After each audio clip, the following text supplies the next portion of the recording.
Is this working? No. Yes, it's now. Okay, good. All right. Welcome on the stage also with me, so I don't feel too much alone. And you have your seats here. Thank you so much for inviting us to host this session in the framework of the MedCat Days 2026. We're going a bit beyond, this afternoon, we're going a bit beyond the Mediterranean Pact. We're talking about territorial diplomacy, and it's a new portfolio we are developing at the CPMR, as you've understood from the Minister, because we were thinking about, well, we are peripheral and maritime regions, we are, most of us at the outskirts of the European Union, we're working with external territories, and we are also taking advantage of these relations with external territories to fulfill European agendas. So why not address this territorial dimension of diplomacy and try to make sure that it's more acknowledged and recognized at European level and at institutional level. So we are opening this session with a dialogue between Agustí Fernández de Losada, who is the Secretary for European and Multilateral Affairs and Development Cooperation at the Government of Catalonia, and Marta Galceran, who is a Senior Research Fellow in the Global Cities Program at the CDOB. And I will actually reverse the interventions. We'll start with Marta, because you're going to give us a broader perspective, more on the theory regarding your research, since you explore the growing international role of cities and regions in global governance. And so the question for you is, how do you define territorial diplomacy today, and why has it become increasingly relevant for Europe, in your opinion? And if you could tell us a bit more about the main opportunities and eventual limitations for subnational governments acting as international actors. Thank you for being with us, Marta, and you have the floor.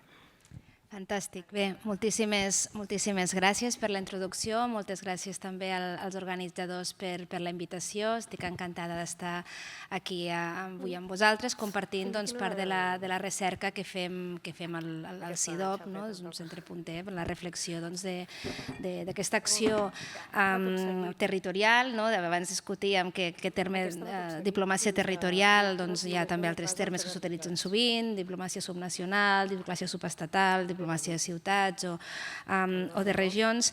En tot cas, comencem, com la definiria? La definiria que és un fenomen pervasiu. La majoria de governs locals i regionals avui en dia tenen com a part de la seva acció de govern aquesta internacionalització, però més que un fenomen habitual, un fenomen present en la majoria de governs europeus, diria que és un fenomen imprescindible. I aquí vull destacar imprescindible, no he dit necessari, he dit imprescindible per una raó. És imprescindible perquè no és un luxe, no és una pràctica només de les grans ciutats, no és un afegit, no és una cosa que fem perquè ens agrada viatjar, és una eina fonamental per poder desenvolupar una acció del govern efectiva, una acció del govern que realment doni resposta a les necessitats de la ciutadania a la que es deuen els governs. És difícil impulsar polítiques climàtiques sense tenir en compte que aquest és un repte global i, per tant, necessàriament requerirà d'aliances amb altres actors, requerirà de buscar potser finançament, de buscar solucions, de buscar... Podríem també parlar de migracions, podríem parlar de com afrontar la transició digital, en fi. Si anem pensant en totes les possibles àrees on un govern local és responsable, aquesta part internacional és imprescindible. Aquesta diplomàcia territorial, avui sí que és un fenomen imprescindible, és un fenomen que la majoria de governs locals tenen clar. Com ha evolucionat? Que és la segona pregunta que em feien. Com és la diplomàcia de ciutats, de regions, la diplomàcia territorial diferent, podríem parlar, de la que podríem, no sé, fa 20 anys, per posar un exemple.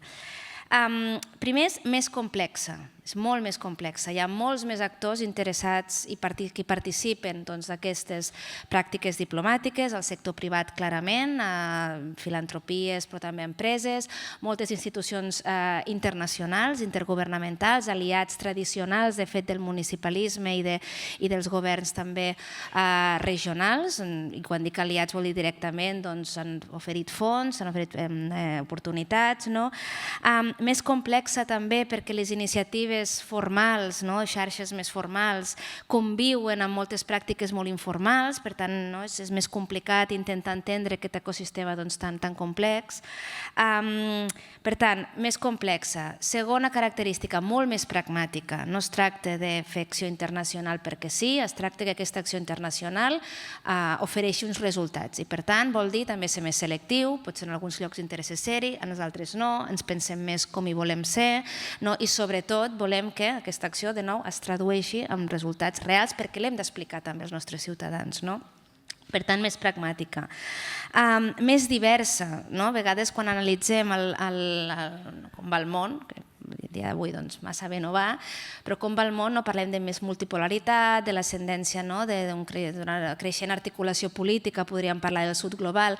Bé, això també ho veiem en l'espai de l'acció de la dimensió de la diplomàcia territorial. El sud global cada cop té més posicions de lideratge en molts d'aquests espais, també està marcant molt més l'agenda, estan apostant molts més països per capacitar els seus governs locals en aquests àmbits, i això ens ha de fer reflexionar què aportem des d'Europa en aquest, tenir una mirada global, però també és una oportunitat, perquè en el fons estem parlant avui d'acció exterior europea, si volem dialogar amb ciutats i regions de diferents regions del món, està bé que estiguin més capacitades, que tinguin un rol molt més actiu. Per tant, més complexa, més pragmàtica, més diversa i, per últim, més estratègica, molt més estratègica, que és diferent de ser pragmàtic. Pragmàtic és una cosa, ser estratègic vol dir, escolta, reconeixem que per determinats objectius aquesta diplomàcia territorial també és imprescindible, no pels governs locals, sinó també molts cops pels governs nacionals i per la mateixa Unió Europea. D'això ja en parlaré, quan parlem de la necessitat de localitzar, per exemple, el Global Gateway, que és una iniciativa que s'està impulsant aquí, ja suposo que en parlarem, és perquè el farem més efectiu. No, perquè és estratègic, perquè si volem una Unió Europea que es comporti com un actor estratègic a nivell global, també necessitem capitalitzar tots els possibles canals, eines que tenim, i la diplomàcia territorial n'és una. Per tant, he explicat com la considero, com ha evolucionat, parlem finalment d'esta, perquè és creixentment rellevant a la Unió Europea.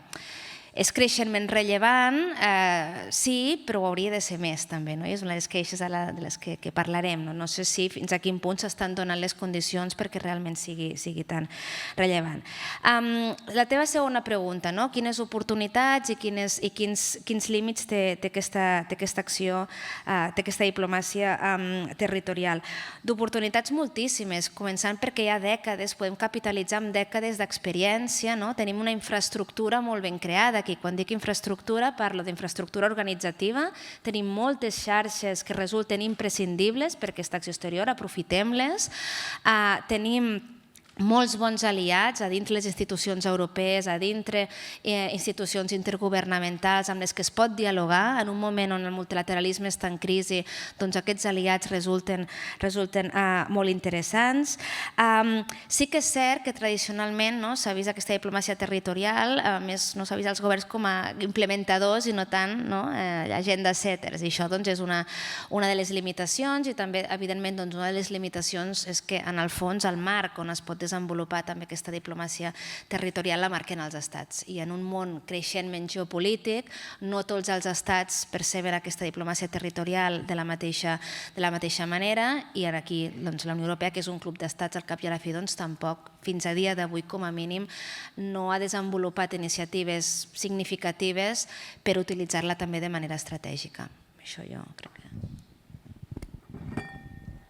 Thank you so much for these first reflections. I remain with some of the keywords you mentioned, and it's more complex, but it's also positive in its complexity. It's more pragmatic, diverse, strategic. And indeed, in terms of limits, well, diplomacy is a word, sometimes it sounds like a bad word, because if we talk about diplomacy from the territory, it's very well taken care of by the states, and sometimes people are a bit,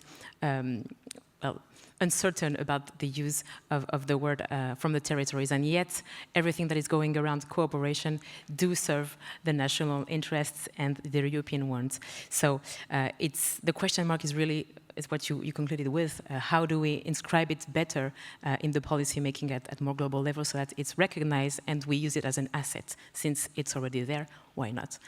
So now we have a more concrete example than with Agustí, who will tell us about the Catalan experience.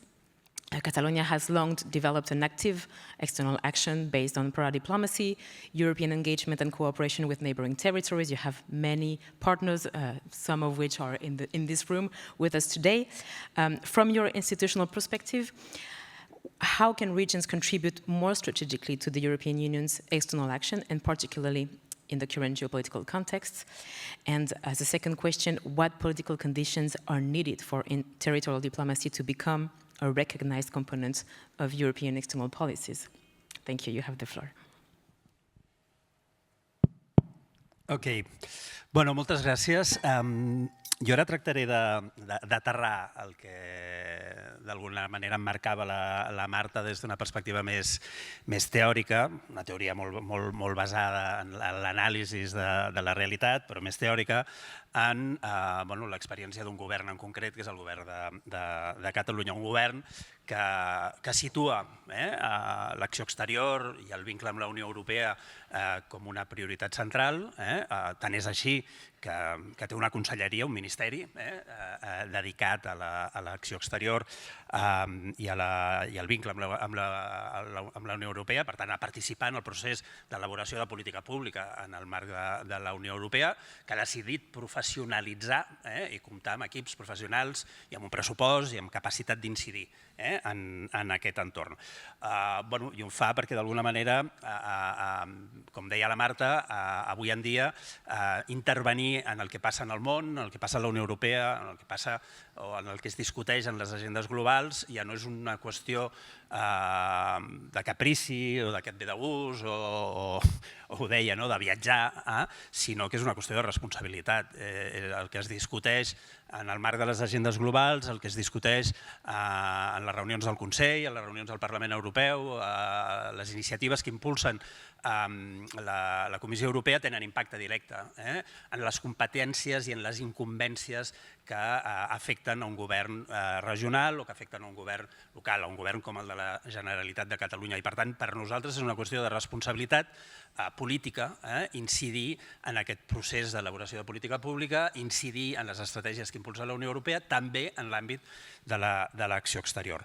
Els territoris, i jo crec que ara tant la intervenció del conseller Duch com del vicepresident d'Emília-Romanya han sigut molt clars, els territoris compartim, i els governs dels territoris compartim reptes i compartim les solucions i les innovacions que desenvolupem per abordar aquests reptes.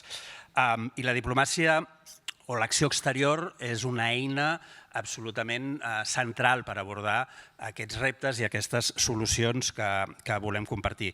D'entrada, aquesta acció exterior, aquesta acció diplomàtica des dels territoris, jo crec que ha d'estar molt orientada a incidir en les agendes polítiques que es debaten a altres nivells. I aquí estem parlant de l'acció exterior de la Unió Europea, doncs incidir en aquesta acció exterior. Serveix per abordar escenaris de competències connectades o compartides. Quan un pensa en la competència en matèria climàtica, la competència en matèria climàtica la comparteixen els governs de les ciutats, els governs de les regions, els governs dels estats i també el govern de la Unió Europea, però si m'apures, i d'aquí uns mesos tenim la COP, també Nacions Unides. Per tant, connectar i abordar aquesta connexió també des de l'àmbit territorial em sembla important, i després em referiré a algunes experiències molt concretes. La diplomàcia o l'acció exterior dels governs territorials serveix per compartir coneixement, compartir experiències, compartir, insisteixo, solucions, i disposem de canals per fer-ho, i les xarxes segurament són un dels canals privilegiats que tenim per fer-ho. Serveix també per articular i per mobilitzar ecosistemes. Aquí en tenim un exemple fantàstic, d'un ecosistema mobilitzat amb universitats, amb el sector empresarial, amb organitzacions de la societat civil, amb governs que es troben per debatre precisament sobre el Pacte per la Mediterrània, per tant, un exemple molt clar de l'acció exterior de la Unió Europea.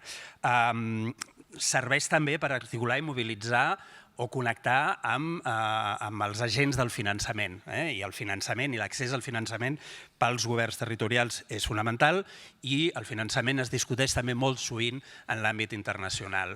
La Unió Europea finança política pública que ens impacta, per tant, accedir als instruments de finançament, accedir i tenir presència en el pressupost europeu és clau, però més enllà de la Unió Europea, els bancs de desenvolupament, més enllà de la Unió Europea, les entitats filantròpiques, més enllà de la Unió Europea, utilitzar la connexió de la diplomàcia territorial amb la diplomàcia econòmica i veure de quina manera treballar amb filantròpiques, de veure de quina manera treballar amb el sector privat.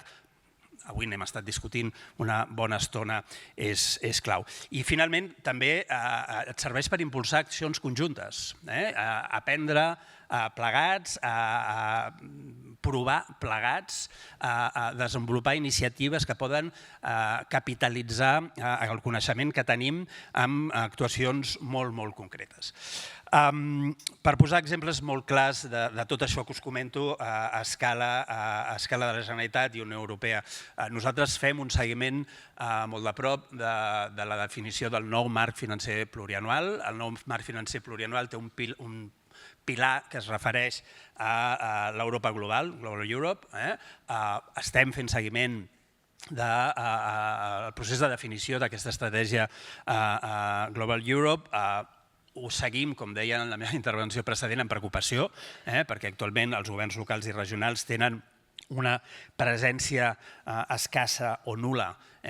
Esperem que això canviï, però de moment tenen una presència molt desdibuixada en aquest instrument que s'està plantejant. Això tindrà conseqüències molt concretes, si acaba així, tindrà conseqüències en el pressupost i en la limitació en l'accés al pressupost de la Unió Europea o de l'acció exterior de la Unió Europea per part dels governs locals i regionals. I per incidir en aquesta estratègia ho estem treballant amb el Comitè de les Regions, ho estem treballant amb les xarxes, incidint en el Parlament Europeu, que pot ser un aliat i ha de ser un aliat molt important, en contacte amb la Comissió Europea, també amb els estats nacionals i en el nostre cas amb el govern espanyol, tractant de construir aliances que ens serveixin per incidir. Hem fet un procés, la Marta el citava, que crec que ha sigut molt reeixit, amb aquesta lògica de la localització del Global Gateway, que és la principal estratègia d'inversió de la Unió Europea en l'àmbit exterior, en els països socis. Hem impulsat un dictamen en el Comitè de les Regions que va liderar el conseller Duch, que va ser aprovat per unanimitat dels membres del ple del Comitè de les Regions, que ha tingut un recorregut molt interessant a nivell de stakeholders, l'hem debatut amb la Comissió Europea, l'hem debatut amb les xarxes, l'hem debatut amb el Parlament Europeu, l'hem debatut amb el sistema de Nacions Unides, l'hem debatut amb societat civil, perquè és un tema, la localització del Global Gateway, de quina manera aquestes inversions de la Unió Europea a l'exterior es connecten amb la realitat territorial i es connecten amb la cooperació descentralitzada, ens sembla un tema molt rellevant. I hem tingut, deia, el dictamen ha tingut recorregut, el dictamen ha tingut reflex en documents polítics com les conclusions del Consell per a la implementació del Global Gateway. Les conclusions que ha elaborat el Consell pel Global Gateway recullen un paràgraf que fa referència a la necessitat de vincular els governs locals i regionals amb una menció molt clara, molt directa a aquest dictamen.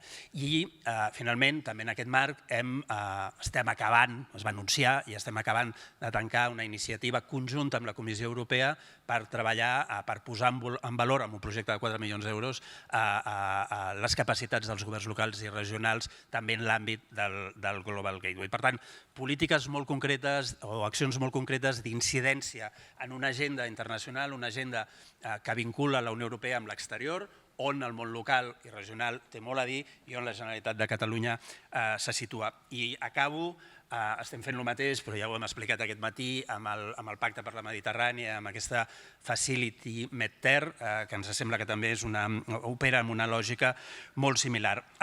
Crec que és molt rellevant quan pensem en diplomàcia territorial o en acció exterior i de treball amb la Unió Europea dels governs territorials, pensar en els canals i tenir-los ben consolidats. Els canals no poden ser altres que comptar amb equips professionals, és a dir, disposar d'equips que tinguin les capacitats per operar en aquests entorns és clau. Operar amb les xarxes és fonamental. Aquí el rol de les RPM, el rol que pot tenir l'ARE, el rol que tenen les xarxes en el seu conjunt és fonamental i operar amb una lògica d'aliança. Aliança amb altres governs regionals, amb altres governs locals, però també amb les universitats que són les que porten coneixement, també amb el sector privat que té interessos que moltes vegades són confluents amb els nostres, amb la societat civil i amb els governs nacionals. No sempre és fàcil, però els governs nacionals han de ser actors amb els que hem de treballar i si ho podem fer des d'una perspectiva de l'aliança, crec que molt millor. Thank you so much, Agustí, for your contribution. I mean, you said a lot, so I won't pretend to summarize everything, but some keywords, shared competencies, and it goes back to the complexity you were mentioning. It's complex on the ground because we tend to work with lots of actors and different actors. You just mentioned them also with the universities, the networks, the private sector, the civil society, and so on, but also with different levels of governance. So it makes it indeed complex, but it's not less useful for all that. You mentioned the ecosystems. It's something that was mentioned also this morning, and I think I'll call it diplomatic ecosystems in the end, how we can activate a bit more this full circle of diplomacy, so going through working with the states, but also at the European Union level and the territories. And within these ecosystems, well, how we can indeed use the funds, the available funds, to localize them on the ground. And that goes back to what you mentioned about the Global Gateway. Congratulations for the report as well. It's something that, of course, is very much linked to what we are doing today, and that I'm hoping we will use also to our next actions regarding territorial diplomacy in our works, but also through the different actors that are present today with us. Marta, would you like to respond a bit on what Agustí mentioned? Any comments? No, només destacar dues idees. Primer, les iniciatives al voltant de la localització del Global Gateways resulten imprescindibles. Quan abans deia, la Comissió Europea abans parlava de que és una diplomàcia fins a quin punt la Unió Europea s'ho està prenent en sèrio, això de que és un element estratègic i, per tant, si és un element estratègic vol dir que s'ha d'utilitzar de manera comptar-hi. Només la comparativa quan el govern de Catalunya, la Generalitat, posa sobre la taula tots aquests recursos, totes aquestes iniciatives, perquè hi ha altres latituds del món on sí que s'està utilitzant de manera estratègica aquesta acció exterior. Si pensem en el Belt and Road a nivell de la Xina, té una dimensió subnacional claríssima i el govern de la República Popular de la Xina ho té claríssim. Té recursos, té canals, té vies. Si pensem en el que s'està fent als Estats Units, es va crear una unitat en l'anterior administració, però en fi segueixen apostant per utilitzar aquesta diplomàcia territorial, diplomàcia subestatal, com li vulguem dir, de manera estratègica. Rússia està fent el mateix, és a dir, si ens fixem, llavors pensem en quina lliga volem jugar, quin lloc volem ocupar en el món, què estan fent al nostre entorn i siguem conscients que s'ha d'avançar cap aquí. Per tant, de nou, iniciatives com les que s'estan impulsant aquí per intentar portar la Unió Europea cap a aquesta direcció són, de nou, imprescindibles. Sí, sí. Want to answer? No sé si answer. No, jo sí que volia apuntar una altra cosa bastant vinculada al que diu ara la Marta. Jo crec que hi ha un element que hem de tenir molt en compte, que és el context en el que operem a escala global. S'ha analitzat moltíssim, però recordem-ho, vivim en un món marcat per la fragmentació, per les tensions geopolítiques, per l'auge dels autoritarismes, d'erosió democràtica, d'erosió de l'agenda de drets, i crec que hem de ser molt conscients en la nostra acció exterior com a governs regionals o locals d'aquests elements, perquè estan condicionant el terreny de joc on operem, i crec que és molt significatiu. Jo crec que, a més, això ens ha de fer ser encara més ferms amb els valors a partir dels quals operem. Jo crec que per Catalunya la democràcia, els drets humans són valors irrenunciables i fonamentals també en la nostra acció exterior, no només en l'acció domèstica. I voldria subratllar-ho. Coincideixo plenament amb l'apunt que fa la Marta de com està operant la Xina i com està utilitzant la Xina la diplomàcia subnacional per guanyar influència a nivell mundial. Ho està fent Rússia, ho estan fent els BRICS, i crec que ho hem de tenir molt en compte. I precisament per això no deixa de sorprendre'm que la Unió Europea, que tenia un actiu claríssim en els seus governs territorials i amb la capacitat que des de fa més de 40 anys o 50 anys, Sidop ho ha estudiat molt bé, estigui d'alguna manera lateralitzant o posant aquest actiu en la perifèria. I em sembla preocupant. I torno al que em referia al començament, és a dir, si finalment el Global Europe es permet el luxe de no tenir en compte aquest actiu, crec que s'estarà cometent un greu error que estarà molt connectat a aquesta lògica de recentralització, etc., que hem anat analitzant durant tot el matí. Thank you. Is this working now? Yes, thank you. Yes? Okay, now it's working, it's fine. Thank you, Agustí, yes, and Marta, for this consideration. It almost sounds like there's a need of a shift, you know. Europe has been a great advocate for, you know, the recognition of democracy across the globe, and now it's shifting a bit. And it almost sounds like, you know, it's time to take over also for the regions that are already doing it and are also fervent advocates of these principles, really, that are the basis of our foundations in Europe, as if, you know, it were assumed already existing on the one hand, and yet falling a bit in decrease on the other hand. And so maybe it's also a space for other territorial actors to take this over and bring it forward, and not to leave it aside while at the more global levels they're working on other agendas, but be in a complementary way still implementing it at some point. But obviously it's complex, and yeah, there's lots of discussions to keep having on that. Any other last comments? All right, thank you so much. I think we can give them a round of applause for this first part of the session. And I will now call the next panelist to come sit with me on the scene. So Mr. Hannu Takkula, Regional Governor from Lapland. Mr. Vlad Emanuel Duruș, Vice President of the Maramureș City Council. Ruth Merino Peña, Regional Secretary for Representation to the European Union and the Autonomous Regions and External Action from the Government of Catalonia, representing the presidency of the CPMR Inter-Mediterranean Commission. Natasha Vučković, President of the European Association for Local Democracy, or as we all know it, ALDA. Aleix Villatoro from the MedCities, he's the new Secretary General. We're happy to meet you and welcoming you to this table too. Xavier Bernat-Sanz, Secretary General of the Euroregion Pyrenees-Mediterranean, and Martin Guillermo, Secretary General of the Association of European Border Regions. Now we are a full house here on the stage. Welcome, everyone. Thank you for joining us today, this afternoon, for this session. And so we will keep discussing on territorial diplomacy, now with a representation of regional experiences, but also networks that are friend networks of ours at the CPMR that we know very well, and with whom we've been working also in the more institutional level, with the Committee of the Regions notably, well, to make sure that the voices of local and regional authorities are well heard at European level. So to start with, we have an intervention from a northern region.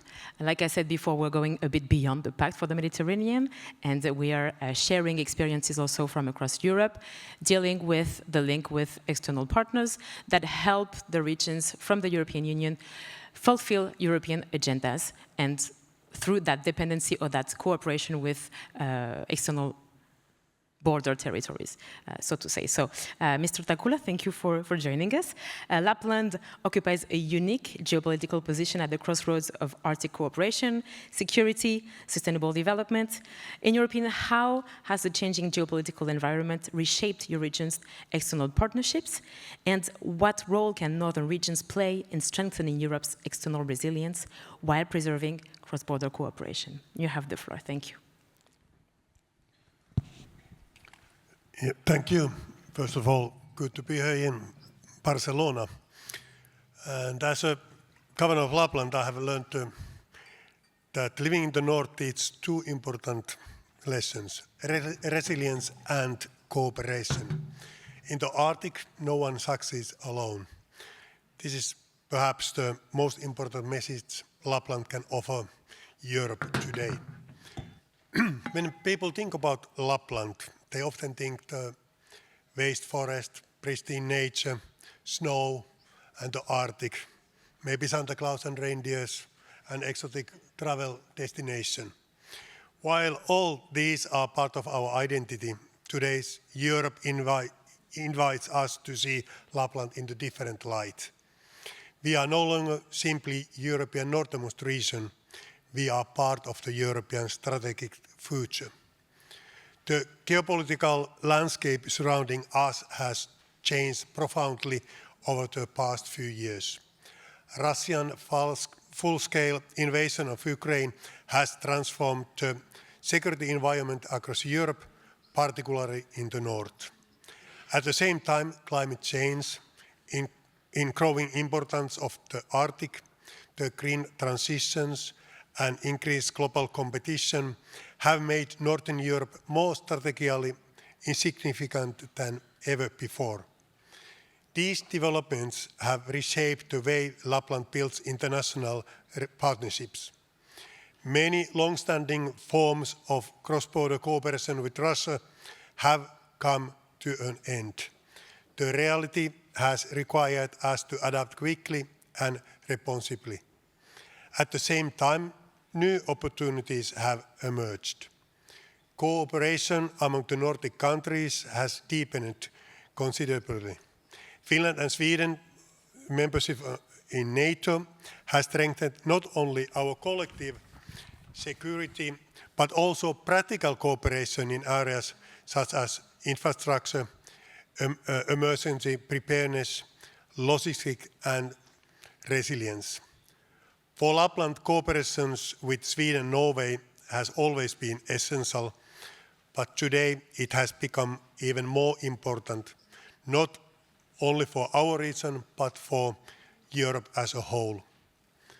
So another major change in the renewed attention given to Arctic. The Arctic should never be viewed solely as a region of geopolitical competition. It is also regional knowledge, innovations, and responsibility.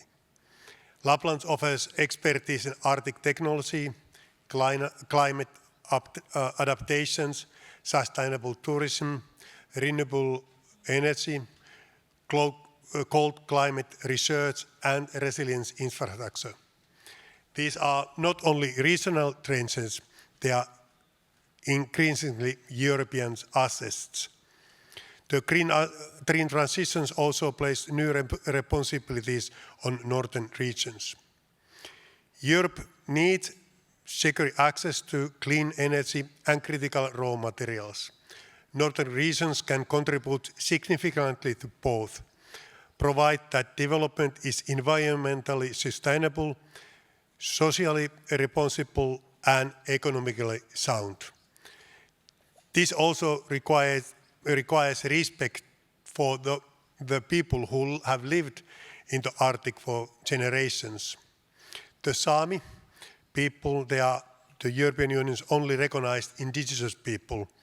Their languages, as you may know, they have the 3 different languages in the north, and they don't understand each other's.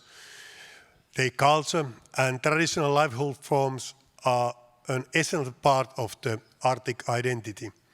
Sustainable development cannot succeed without genuine dialogue, mutual respect, and meaningful participation of indigenous communities.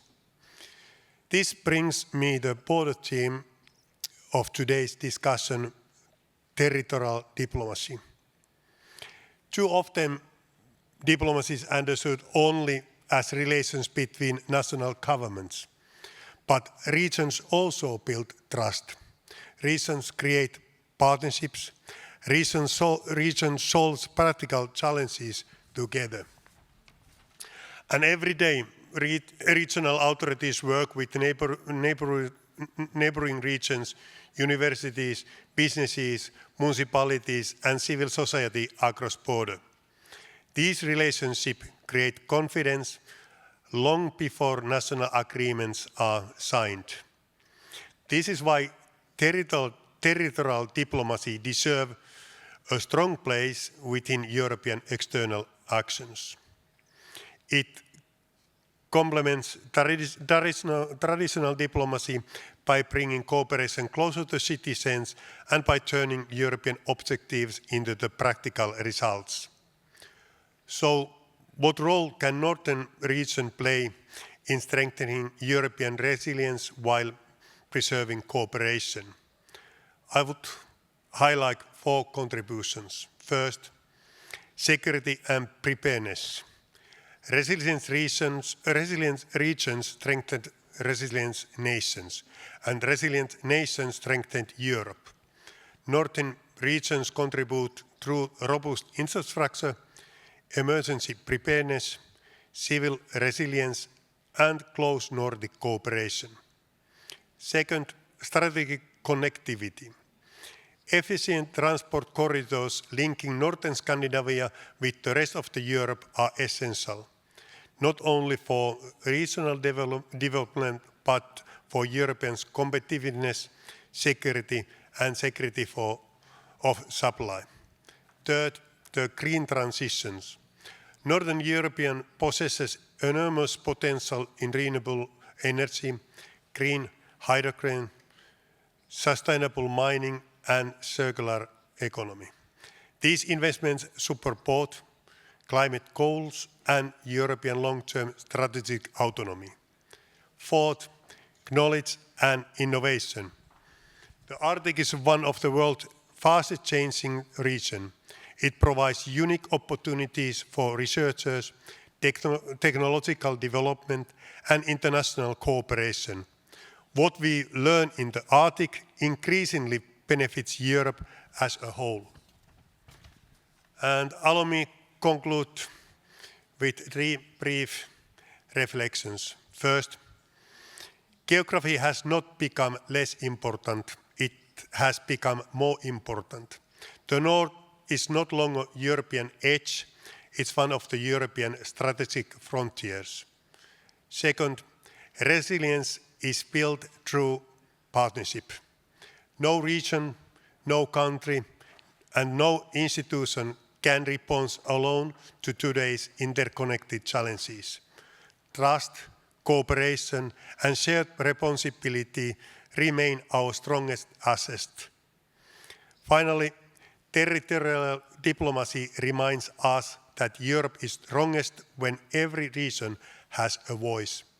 From the Mediterranean to the Arctic, our regions are different in geography and history, but we are united by common values and shared responsibilities.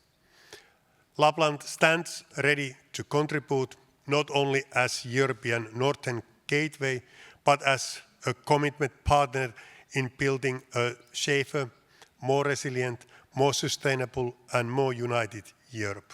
Thank you.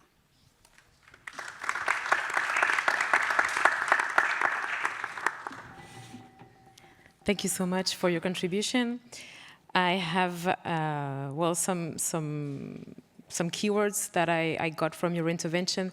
I think it's interesting to observe in the end the shift of interest, right?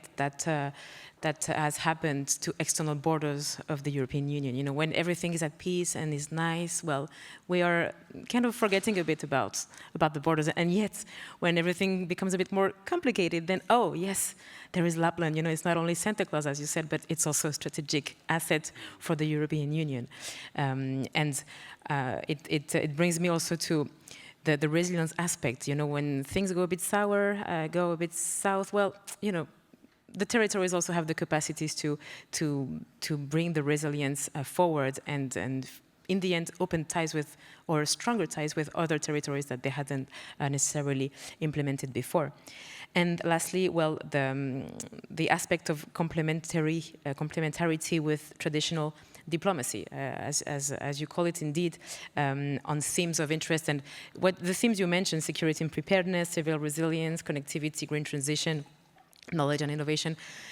In the end, it also sounds like you're also talking about the Mediterranean, because the challenges are very similar in the end. Obviously, the context and the terrain is a bit different, but still we find, you know, convergence on the shared challenges. So thank you for this. We will see with the other contributions how also they complement each other, which has me move towards our next speaker, Mr. Vlad Emanuel Drush from the Maramuresh City Council. You are located on the EU's eastern border and sharing close ties with the Ukraine. And so your region has become an important actor in cross-border solidarity and regional cooperation. So I'm wondering, how has your experience shown that local and regional authorities can strengthen Europe's response to crisis while maintaining long-term cross-border partnerships? You have the floor. Thank you. Yeah, thank you very much. First of all, it's Maramuresh County, so it's a form of, it's kind of a region. Thanks for having me here, esteemed hosts. Well, we are definitely closer to the Mediterranean than Lapland, but we are still not a Mediterranean region. So that's why I thank you for this opportunity to be here and to listen to all the speakers and to share my opinion as well. Well, look, the challenges that the Mediterranean basin faces are pretty much similar to the challenges that we face on the eastern border. Because even though you pretty much know a little about Lapland, allow me to tell you in just a brief couple of words about Maramuresh, because I don't know if any of you know. You've been to Maramuresh? Okay. Oh, so it's very surprising. Yeah. So we are a county, about 500,000 people, so smaller than Barcelona, but definitely bigger in size, in area. We share a very long border with Ukraine, about 200 kilometers, out of which almost 140 kilometers mountain border. And we are also like 30 kilometers away from the border with Hungary. And we are well, allow me to use those words, a post-industrial county region, because during communism and even before that, our economy was based on heavy industry and mining, because we are also a mountainous region. 60% of our county are mountains. So that was our industry for hundreds of years, mining, and after that, heavy industry. Now, of course, all the heavy industry is out of date, and we are no longer engaged in those kind of economical activities, and we are transitioning through a different kind of economy. Now, back to our topic. Look, the solidarity that we've proven during this war, Russia's war of aggression in Ukraine, and the logistical efforts that we've been through, demonstrated the fact that diplomacy is not just, you know, a theoretical concept. It's not just something that we talk about, but a direct action that actually saved lives and ensures stability in that region. As an example, Maramuresh County, I have some notes on my phone, so I'm not checking messages, don't worry.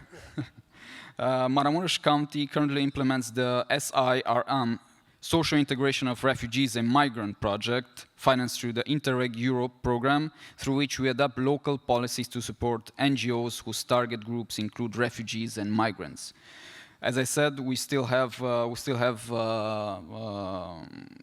crisis, even though it's not a humanitarian crisis as in 2022, but we still have a lot of issues because of the war in Ukraine. And this diplomacy, effective diplomacy, is built even not just through psychological bridges, but through real bridges. That's why we are ready to open the largest border crossing between Romania and Hungary, and we hope that this will be part of a future corridor that will be part of the European network after the Ukrainians' integration, and maybe even starting with Ukraine's reconstruction. And well, we actively access European funding instruments such as Interreg Next, Romania-Ukraine, Interreg Europe, Horizon programs. Why? Because to develop joint projects in areas such as health, emergency situations, education, and even the environment. This strengthens the trust between communities on both sides of the border. So, well, allow me to say that just as the Mediterranean region requires a certain economic approach and resilience, our border region, the whole border region even from Lapland to Greece, the whole border region needs the same. And regarding this subject, like 2 months ago, I represented the county in Brussels at the Committee of Regions in a meeting with also different representatives of border regions, three regions from Poland, from Slovakia, even from Greece, participated, and we signed a joint position that we handed to Raffaele Fitto, the Vice President of the European Commission for Cohesion and Reforms. And we hope this joint position will be taken into consideration. We've met last week in Brussels again with Mr. Fitto. He promised that the European Commission will consider it, but you know the bureaucracy over there. And allow me to read some of the points that we called for in this joint position.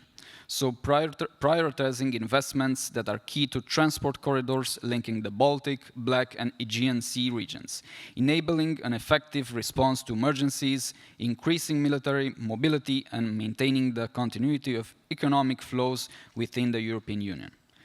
A different one, the further development of cross-border infrastructure and the interoperability of transport, energy and digital systems. Strengthening the territorial dimension of the EU enlargement process through the active involvement of border regions. These are just a few because, well, the whole joint position is 5 pages. But to conclude, even though Maramuresh County is not part of the Mediterranean region, we need the same approach because we are also part of a macro region. But we face the same challenges, the same issues. So just as you need a certain approach in various fields, in economic or in cohesion or in green energy, we need as well. So thank you for having me here, and see you next time.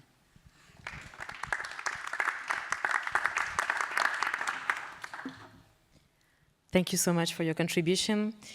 Well, you're not a Mediterranean territory, but everyone has a bit of Mediterranean in their hearts. And I'm thinking also about our northern counterparts. There are lots of Nordic people in Spain, so I know it's also true. But thank you for sharing this. Yes?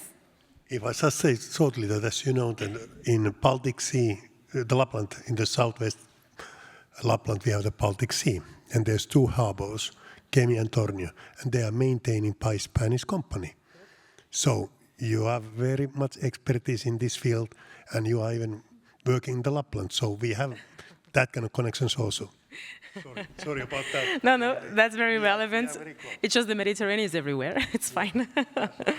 And it's also, across borders. So it's very much relevant. Thank you. So going back to Maramuresh County, yes, you also mentioned the stage you find yourself in this industrial transition stage, and also the geopolitical situation that probably doesn't make things easier. Thank you for your work regarding the refugees and migrants, especially from let's say the process of integrating Ukraine's refugees. You mentioned the EU funds you are using, and this brings me a bit to what was said during the dialogue before, the use of EU funds and how to instrumentalize them in the end to reinforce the territorial diplomatic aspect of our works. In the end, it all comes together when we have these challenges. Congratulations on sharing the political position as well. I think here we have this forum also to maybe bring it forward. You know that I will ask you about the manifesto afterwards. We have worked on a manifesto on territorial diplomacy, and I think they could be, on certain aspects, complementary to each other. Especially for the involvement of territories in the reflection on the external action of the European Union and states, but also the involvement of external borders. Thank you for this. I am moving now to Mrs. Ruth Merino Peña from the government of Valencia, Generalitat Valenciana, who represents today the presidency of the Inter-Mediterranean Commission. So, the Inter-Mediterranean Commission has consistently advocated for stronger regional involvement in Euro-Mediterranean cooperation. Looking ahead, what concrete commitments should European institutions and regional authorities endorse to ensure territories become recognized partners in Europe's external action? And I think you will share also some inputs from your region to complement as examples. Thank you for being with us, and you have the floor. Vale. Gracias, Elodie. Gracias. Gracias sobre todo por invitarnos, ya no a mí como representante de la Generalitat Valenciana, de la Comunidad Valenciana. Nunca puedo dejar de serlo, siempre voy a representar a mi región, pero yo estoy más aquí pues como cabeza visible de la presidencia de la Comisión Intermediterránea que llevamos ejerciendo desde hace unas escasas semanas, un mes. Así que, pues eso, gracias por la invitación y poder poner voz también y contar experiencias que vivimos en primera persona en mi región, pero desde ese punto de vista de representar a las regiones de la Comisión Intermediterránea. Y bueno, quiero felicitar también a los organizadores, no solo por el maravilloso enclave que me trae muchos recuerdos. Hace mucho tiempo yo trabajé aquí al ladito en la calle 2 de Mayo durante 3 años y ha sido llegar y tener, he revivido mi juventud. Así que un placer estar aquí y también felicitarle porque yo creo que a los organizadores, a la Generalitat, al IEMED, porque es un momento especialmente importante para el Mediterráneo. El Mediterráneo, desde luego, sabemos, lo vemos todos los días, convergen enormes desafíos que nos unen, desafíos como el cambio climático, la seguridad, la migración, la competitividad, tantas otras cosas, ¿no? Pero al mismo tiempo se generan grandes oportunidades que también compartimos. Con esa visión, ya recientemente, en noviembre de 2025, la Comisión Europea lanzó el Pacto por el Mediterráneo para impulsar esa cooperación más eficaz y más orientada a resultados, a cuestiones prácticas, no quedarnos solo en las palabras. Y creo que tenemos que partir de una idea fundamental, que es que el Mediterráneo ya no hay que entenderlo solamente como una cuestión de política de vecindad, sino que es un espacio estratégico para Europa. Sin duda lo es. Precisamente por eso el nuevo Pacto por el Mediterráneo representa esa oportunidad. Ya están definidas las prioridades, ya están negro sobre blanco, pero ahora nos tenemos que preguntar cómo y con quién queremos construirlas y hacerlas palpables, hacerlas realmente útiles para los ciudadanos. Por eso creo que el lema de esta edición, From Pact to Impact, resume perfectamente este momento en que nos encontramos. Yo me preguntaría, para empezar, qué compromisos tenemos que asumir las instituciones europeas, pero también las regiones, las autoridades regionales, para que los territorios sean reconocidos como verdaderos socios en esa acción exterior europea, ¿no?, que sin duda ejercemos. Desde la presidencia de la Comisión Intermediterránea creemos que el punto de partida debe ser muy claro. Estos grandes desafíos que seguro que se han mencionado también esta mañana, lamento no haber podido estar y se seguirán comentando durante toda la jornada, como son el cambio climático, lo he dicho, la resiliencia hídrica, la transición energética, la anticipación a los riesgos o a las catástrofes naturales, etcétera. Sin duda, estos desafíos, como digo, van a definir el futuro de Europa y forman parte del nuevo Pacto por el Mediterráneo, pero tienen una profunda dimensión territorial, porque se materializan en gran medida a ese nivel, a nivel de las regiones y de las ciudades. Al final somos el nivel de gobierno que es el responsable de aplicar muchas de esas políticas que se deciden en otros sitios y determinan la resiliencia de nuestras economías y de nuestras sociedades. Sin embargo, existe una paradoja y es que se espera que las regiones aportemos las soluciones y, sin embargo, seguimos participando muy poco en el diseño de las políticas exteriores que después debemos implementar. Y yo creo que yo no llevo mucho tiempo en esta área, pero ya llevo tiempo suficiente para darme cuenta de que tenemos que romper ya con esta contradicción. Tenemos que superar, bueno, esta situación y empezar a tener el peso que se merece, ¿no? ¿Cómo podemos institucionalizar la participación regional en la acción exterior mediterránea dentro de la Unión Europea?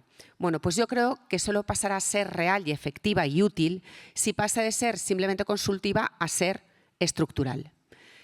¿Qué implica esto? Pues implicaría crear mecanismos formales, espacios permanentes de interlocución, capacidades técnicas compartidas que la Unión Europea reconozca como parte de su arquitectura de gobernanza mediterránea.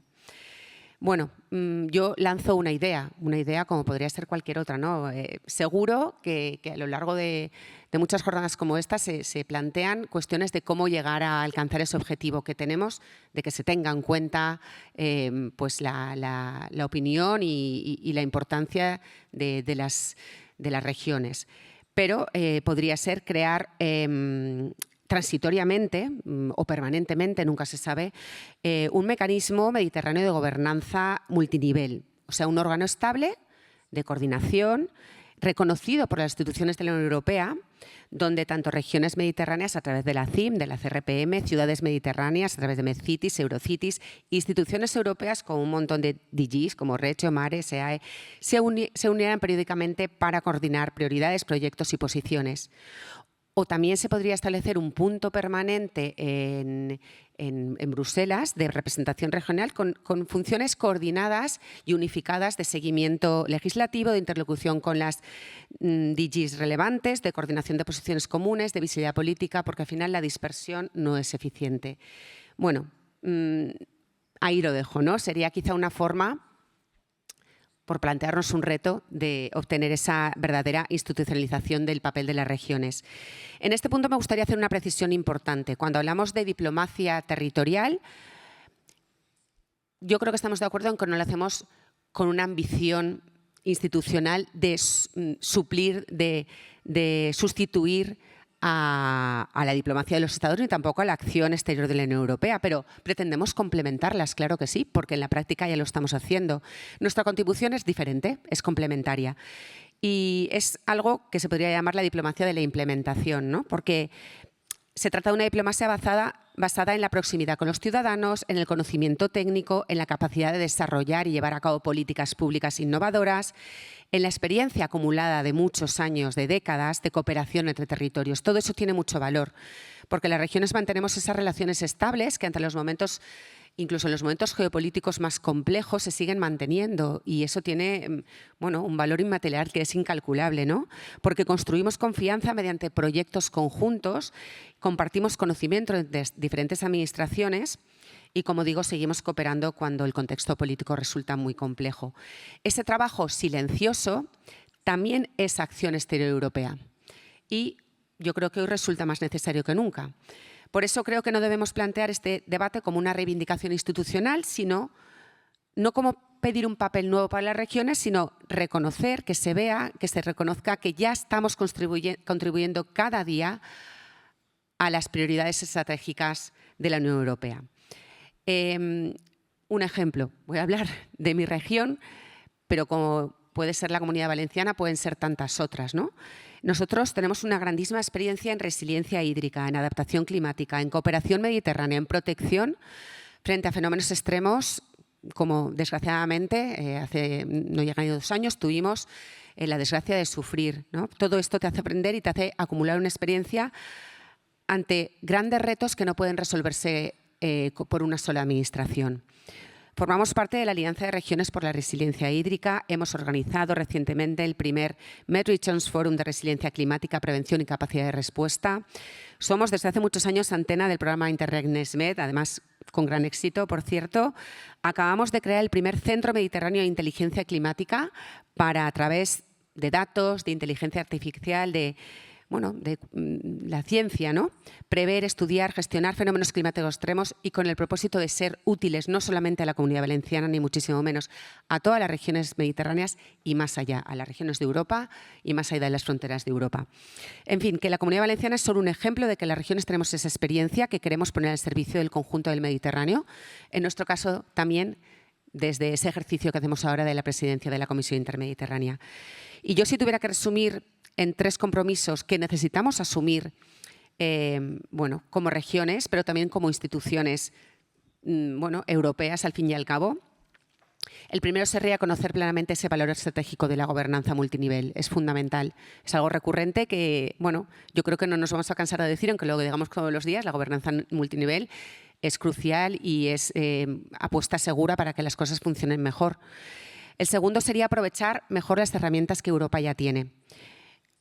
No necesitamos crear más estructuras más allá de, a lo mejor, esas estrictamente operativas que he mencionado antes, porque ya disponemos de organizaciones como la Comisión Intermediterránea, como tantas otras, pero esta concretamente, que desde hace más de 30 años une a más de 40 regiones, construye posiciones comunes, desarrolla cooperación sobre el terreno y es útil de verdad. Y toda esa experiencia debe ponerse al servicio de la implementación del nuevo Pacto por el Mediterráneo. Y el tercer compromiso sería apostar decididamente por esos enfoques territoriales integrados, porque los grandes retos de la energía, de la innovación, de la economía azul, de la movilidad, de la resiliencia climática, no son políticas aisladas, están totalmente interrelacionadas y requieren respuestas coordinadas. Este yo creo que ha sido siempre el enfoque de la Comisión Intermediterránea y creemos que también tiene que ser el enfoque por el que tiene que discurrir el nuevo Pacto del Mediterráneo.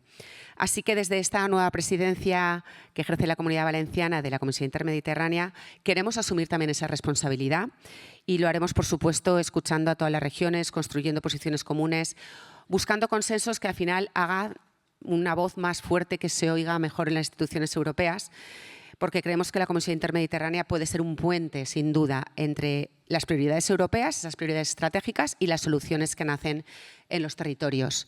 En definitiva, que queremos ayudar a convertir el nuevo pacto en resultados visibles para nuestros ciudadanos. Y concluyo con una última reflexión, y es que el futuro del Mediterráneo no se construirá únicamente mediante acuerdos entre gobiernos, sino que es necesaria la cooperación entre territorios que comparten desafíos, colaboran y desarrollan esas soluciones comunes. Esta será la mejor forma de conseguir transformar el pacto en impacto. Muchas gracias.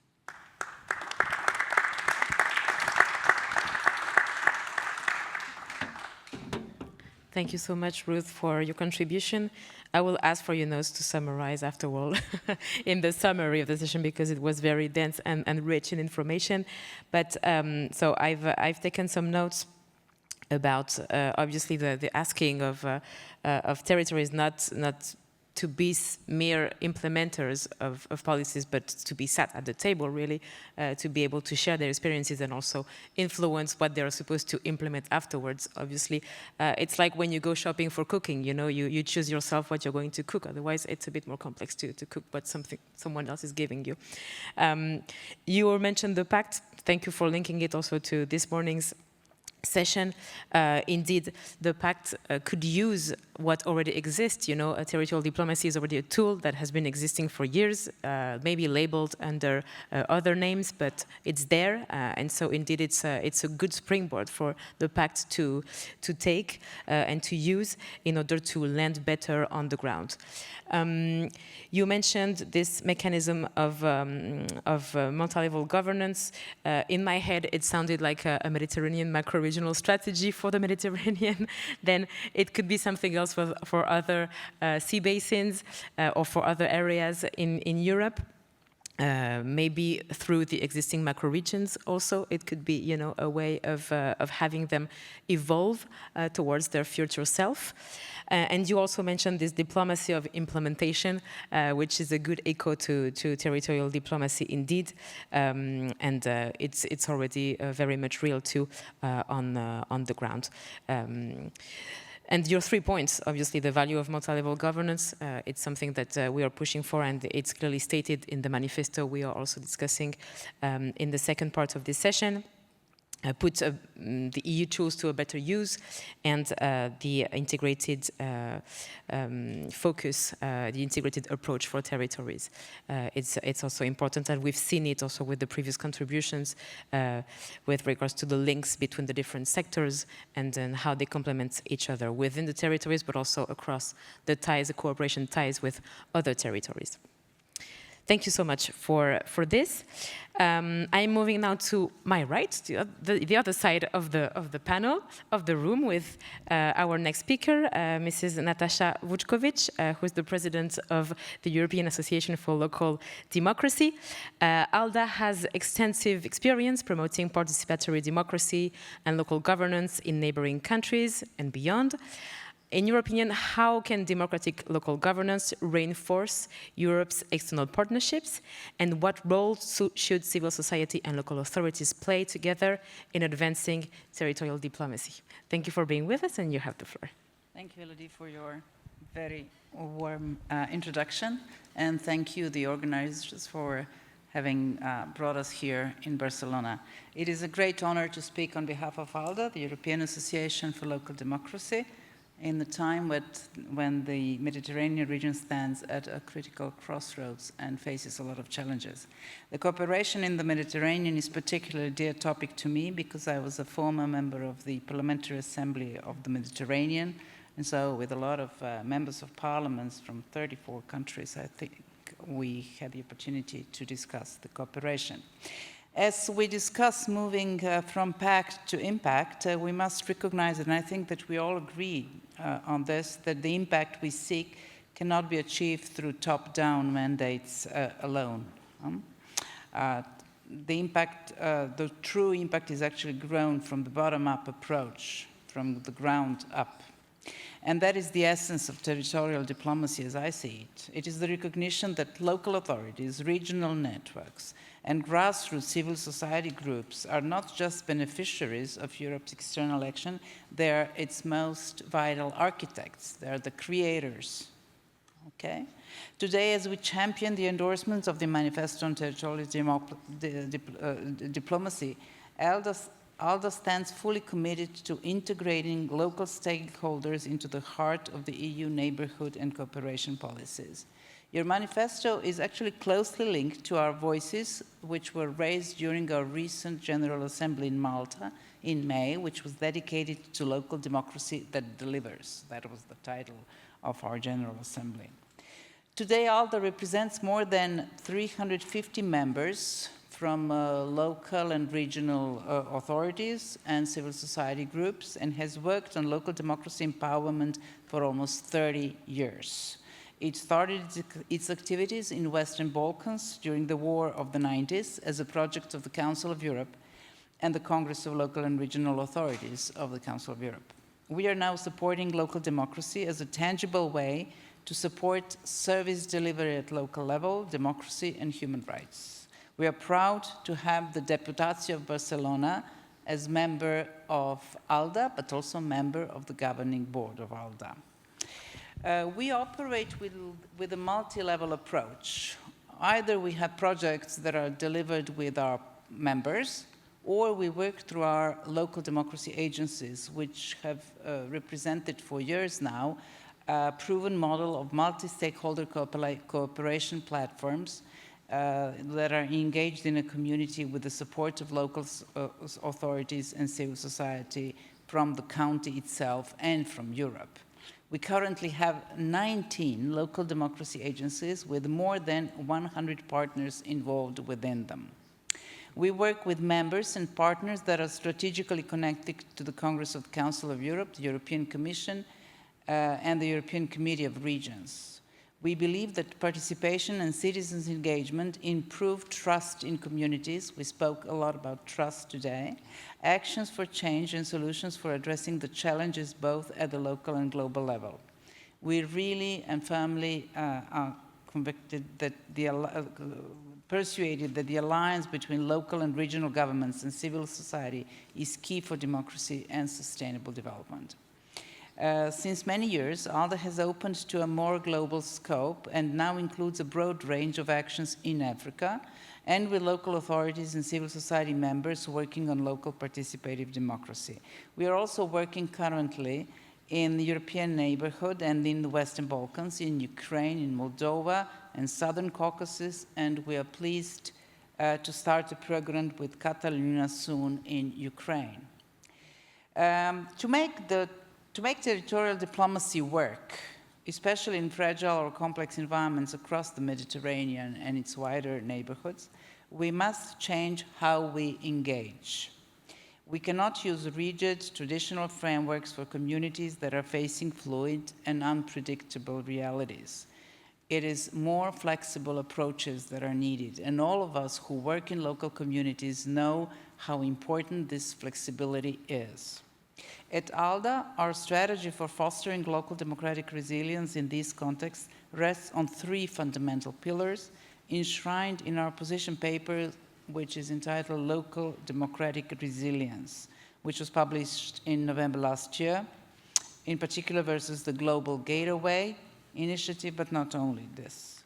We advocate that even in critical times for democracy, or even in time of the local approach, even coordinated by region, is possible and valuable.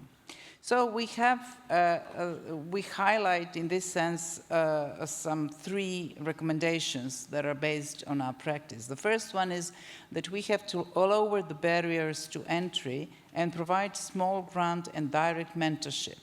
It is not good, in our opinion, to provide funding only to big initiatives, big organizations that have a proven track record. It is very important to give the opportunity to new small groups on local level and to provide them not only money and funding, but also assistance and mentoring, because it is, first of all, it is a smaller risk for donors, and it provides this flexibility that I was speaking about. It is very important to have this balance of funding to experienced ones and less experienced ones. The second principle that we endorse is a co-creation over confrontation. So our approach is strictly not confrontational. We focus on co-design and co-creation with local authorities. Let me be just clear. So our goal is democratic resilience and regime changes, political changes. That is something that remains in the hands of citizens and populations. So our role as territorial diplomats is to strengthen the societal fabric, to support stable local governments, and ensure communities that are resilient enough to weather crises. The third principle that we endorse is that it is necessary to create spaces for everyday democratic reflection and deliberation. Democracy, as we see it, is a muscle that needs daily exercise and not just a vote every few years. So we prioritize feasible standard activities, simple gatherings, workshops, town halls that achieve one primary goal, gathering people together and giving them the safe space to reflect, to listen, to learn, and to talk. And we have recently introduced also different thematic hubs in ALDA so that we can address various topics, either sustainable development, migration, gender equality, food security, and so on. So it is very important to maintain this flexibility with the topics that we have and provide democracy and civic participation. So it is not a theoretical framework, it is a proven methodology which has been tested and implemented across 22 different African countries through various ALDA projects. And from North Africa through the Sahel and beyond, these principles have successfully bridged the gap between diverse local communities. As we mentioned, we enter this work through our local democracy agencies, and the democracy agencies label is a how to say, a proof of a trusted platform and an anchor in the community. What is often the most important is to learn to listen and to practice listening. So we think this dynamic is extremely important to bring the voice of local authorities and grassroots members to the high levels. We wish for consultations mechanism to be further integrated by proactively including local voices and demanding also big networks like ours to be representative in their constituency. In the frame of the Pact for the Mediterranean, we could only partially be involved thanks to the commitment of the IMED and the Union for the Mediterranean that through the Euro-Mediterranean Civil Society Conference and the Mediterranean Cities Conference held last November here in Barcelona, gathered various opinions and recommendations on the formulation of the pact. And to Arlem also for organizing a consultation on the 8th of June to draft an opinion about the pact's action plan. So we're happy to join Cataluna efforts together with its municipalities, and in this direction we are working there with our members, 6 local democracy agencies, and recently through the program Shoulder to Shoulder, which unites cities from east and west of Ukraine, where we include partners from Europe, like the city of Ciubeles from Cataluna. We are therefore recognized as a crucial partner of the program by the Ministry for Development of Territories and Communities. Thank you for your attention. Thank you. Thank you so much, Natasha, for this very interesting and inspiring contribution. I have written down some keywords too. The bottom-up approach, of course, it's also a very famous keyword in our organization, and I think across all our networks, the bottom-up approach. The trust you mentioned, indeed, it's been cited several times already across our different interventions. So it's what the territories also do. They build trust with neighbors and sometimes beyond the geopolitical framework that can be more or less engaging. Another keyword, the notion of changing how we engage. This is very on point. We're talking about territorial diplomacy. It's not mentioned so much in the EU discourse for now, and we mentioned before more traditional diplomacy. So now we're trying to move a bit towards, shaking a bit everything and promote better that expression. And I liked the flexibility keyword and also the muscle you mentioned to refer to democracy. It sounds like Europe as the old continent should use a little workout in the end to be a bit more flexible and keep their muscle going for promoting democracy and not having so much the shift that Agustí was mentioning in our dialogue earlier, but to keep democracy as one of the key principles for collaboration across the globe. And finally, the practicing listening. Of course, it's something tremendously important, and it's why we are trying to push again for the territories to come back on the spotlight once again on the diplomatic aspects of EU relations and the way we engage with EU neighbors in the broad sense of it, but also in the case of the Mediterranean Pact in the Mediterranean within specific EU policies that are directed to one area or the other. So thank you for this. We entered into the very local stage with you, and we will keep doing so with Aleix ahora, Aleix Villatoro, who is the Secretary General of MedCities. So MedCities has built one of the Mediterranean's largest networks of local authorities, fostering practical cooperation on sustainable urban development, local governance, and capacity building across all shores of the Mediterranean, the three shores, as MedCities says. From your perspective, what unique contribution can city-to-city cooperation make to Europe's external action? And how can networks such as MedCities help translate territorial diplomacy into concrete partnerships that strengthen resilience, trust, and long-term cooperation across the Mediterranean? Thank you for being with us, and you have the floor. Gràcies, Elodie. Gràcies al Govern de Catalunya, gràcies al Departament d'Exteriors, a l'IEMET i gràcies i enhorabona a l'equip professional que permet organitzar unes jornades com els MedCat Days. Aquesta qüestió que plantejaves és una qüestió central que es va tractar la tardor passada en una trobada d'alcaldes en motiu del 30è aniversari del procés de Barcelona i on es va acordar, es va posar de manifest que les ciutats es veien i es sabien protagonistes del que és la construcció d'un espai mediterrani. Un espai mediterrani existent, però un espai mediterrani que pot ser més cohesionat, més resilient i més sostenible si qui ajuda a construir-lo són les ciutats. Se senten actors, ens sentim actors i ens sentim responsables d'aquest espai de construcció mediterrània. Per què ens sentim actors, responsables i elements útils en aquest espai de construcció? Doncs segurament, i alguna de les coses que diré pot sonar repetitiu amb alguna de les coses que s'han dit abans, però jo això ho veig com una virtut, perquè si tots estem dient coses similars, potser és que estem molt d'acord amb la recepta que cal aplicar en l'actual situació.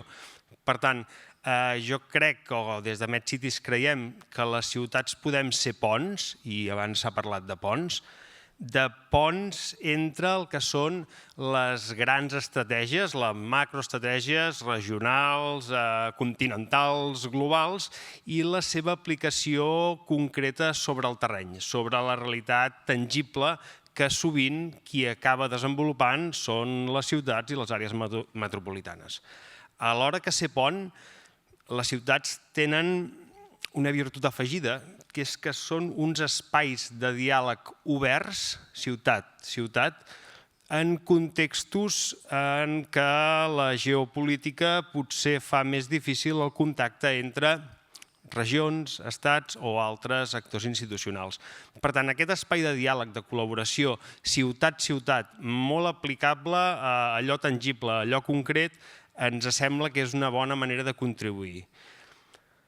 Per què som ponts? Per què som espais de diàlegs oberts? Perquè les ciutats generen beneficis molt tangibles a la seva ciutadania, a les persones que els habiten.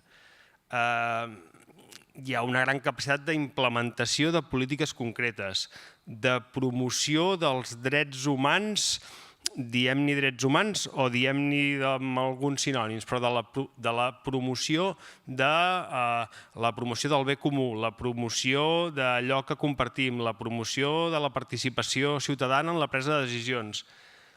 Tot plegat enfocat a, el que deia fa un moment, la millora tangible d'espais i serveis públics. En la línia de la segona pregunta que em feies, com des de les ciutats es pot contribuir a la diplomàcia o a la gran diplomàcia? Doncs perquè la connexió dels governs locals amb els grans temes que es tracten en les múltiples diplomàcies, diguem-ne, territorials, són molt clars. si plantejo als meus companys i companyes panelistes o als que assisteixen a la sala alguns reptes com poden ser l'aigua i el cicle de l'aigua, o algun repte com és la planificació territorial, la gestió de boscos, la reverdització d'espais, o algun repte com el reforç institucional en la presa de decisions i la generació d'espais de presa de decisions, diríem que aquests reptes què són? Són reptes globals, són reptes europeus, són reptes estatals, són reptes nacionals, són reptes locals. Probablement, des de cadascun d'aquests nivells es pot donar respostes lleugerament diferents a cadascun d'aquests 3 grans blocs de reptes que els plantejava. Per tant, des del món local es pot ajudar que aquests reptes que són globals, que són d'una emergència tremenda en el context d'emergència climàtica en el que estem, des del món local es pot donar resposta, es pot contribuir a aquests reptes. Des d'una xarxa com MedCities, que agrupem 91 ciutats i àrees metropolitanes arreu de la Mediterrània, de les 3 ribes de la Mediterrània, què podem oferir? A què ens dediquem? Ens dediquem sobretot a escoltar, a compartir, a oferir solucions, a reforçar sinergies, a capacitar, a aplicar solucions o projectes que han funcionat a una banda, amb els seus matisos aplicar-la a una altra. Per tant, la construcció d'una xarxa que, sent molt conscient dels reptes globals, busca solucions molt aplicables a nivell local. I finalment, 2 reflexions a peu de pàgina, per si són útils. En tot procés de construcció d'una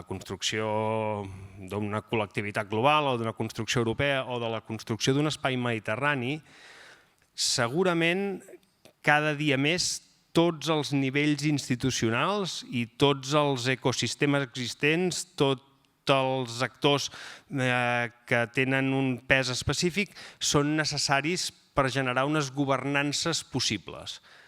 En la lògica de les noves governances, allò que dèiem del de baix a dalt o de dalt a baix o de baix a dalt, potser ja no té tant sentit.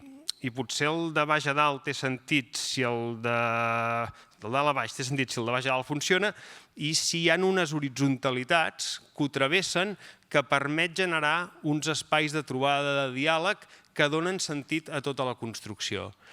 Ens sembla, o em sembla, que la sessió d'aquesta tarda i la sessió dels MedCat Days d'aquests 2 dies van una mica d'això i segur que el manifest que en podem parlar, segur que tot el que sigui generar espais, donar veu a les regions, als municipis, per construir polítiques públiques o espais de desenvolupament de polítiques públiques per donar resposta a aquests reptes globals immensos que tenim, és una decisió intel·ligent. Gràcies.